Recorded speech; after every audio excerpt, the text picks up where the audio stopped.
जो है वो दो दोस्त हैं, वो अपनी असेसमेंट कर सकते हैं। उस्ताद शागिर्द का रिश्ता है वहां पे भी वो अपनी असेसमेंट कर सकते हैं। कोई कारोबार कर रहे हैं, कोई जॉब कर रहे हैं, वहां पे भी आप अपनी असेसमेंट कर सकते हैं।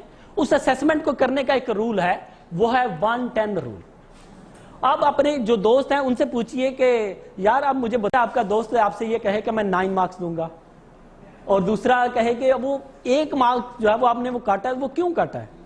वो आपको रीजन बताएगा, वो कोई ऐसी खामी बताएगा, वो ऐसी कोई कमी बताएगा जिस कमी को हम दूर करके हम 10% पे आ सकते हैं। हम अपने पेरेंट्स से डिस्कस कर सकते हैं कि हमें ये मुझे बता दीजिए कि आप मुझे मार्क्स दें तो आप कितने मार्क्स देंगे। हो सकता है पेरेंट्स कहें जी कि आपको जो है वो 10 मार्क्स मिलेंगे, या 9 मार्क्स मिलेंगे, या 8 मार्क्स मिलेंगे, या 7 मार्क्स। वो फिर आप पूछिए कि क्या रीजन है जो आपने मार्क्स काटे हैं। तो वो फिर कोई ना कोई ऐसी खामी जो वो फील तो कर रहे थे लेकिन इजहार नहीं कर रहे थे।